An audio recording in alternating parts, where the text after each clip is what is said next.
All right, hello wine drinking people. We're back with more of what I've had to drink yesterday. And those of you that watch this show know one of my favorite wine producing regions on earth is the Piedmont, Nebbiolo, to me being the perfect grape.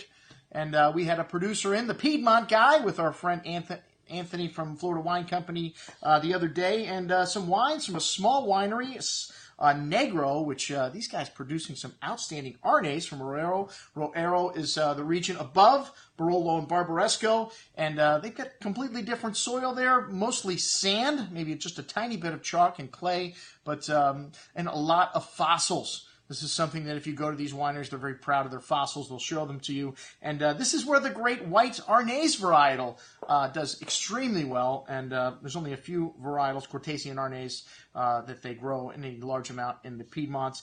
But this Negro Perdaudin, Roero Arneis, this is the oldest winery in the Piedmont, they claim, going back to 1640. They've got 60 hectares of vineyards, which produce about 130,000 bottles, so very low-yielding vines. And this is single vineyard wines with really distinct, kind of chalky, minerally nuance to the wine. White pear, lime, citrus fruit, pure, and those fossils really showing through as well. And very fresh and bright on the palate with a little spritz, excellent concentration, a slight honey note here, and chalky, minerally nuance to the finish. And this wine still really good on the second day. I keep all the wines for an additional day up with my business card on them. And I have to say, the more expensive Arneis, I didn't like, well, as much as the Serra Lupini, which is a blend of different hillsides, a little bit more briny on this wine, a salty note as opposed to just chalk, really fresh barreled like hay note, lemon, lime, citrus, really tongue-tingly acidity in this wine with bright lemon, lime, citrus, and that honey note also showing. Really nice and refreshing wine. I just thought it had a little bit more complexity to it, and maybe it's because it's a blend of the different hillside fruits. But anyways, I like it when I like the less expensive wine better.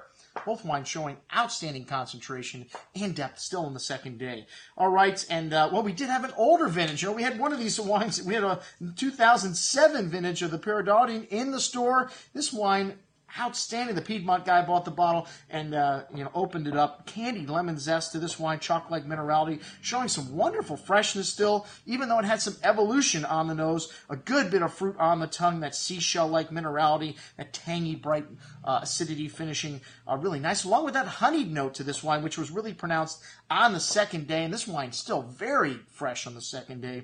Excellent juice, 2007. Just goes to show you can age some Arneis, only the best though. And then the Negro Roero Sudafa. I don't know some of these names, a little hard to pronounce, but a fantasy name. Anyways, that stands for the pure sandy soils, I guess. Older 40-year vines, and this is age 1 year longer for the Reservas.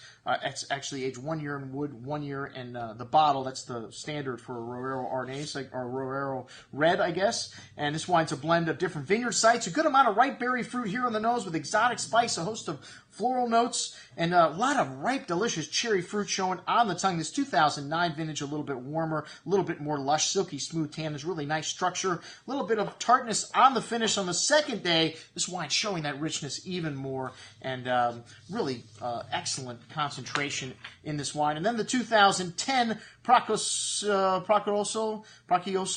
This wine spends a year in wood, 1 year in the bottle. And like I said, that's the DOCG standard. It's a single vineyard wine as opposed to a blend.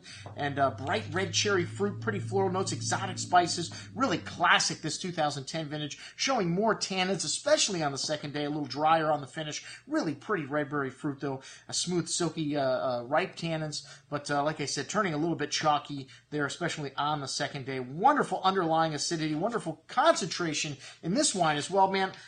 Both of these wines, I would say I liked equally as much, even though the one's $55 and one's $34, and I don't mind it when I like the lesser expensive wines, almost just as much as the expensive ones, because this is a great producer. All the wines coming from this winery are going to be outstanding. Check them out. I'm your host, Andrew Lampasoni, signing off for the Wine Watch, saying remember, always drink the good stuff first.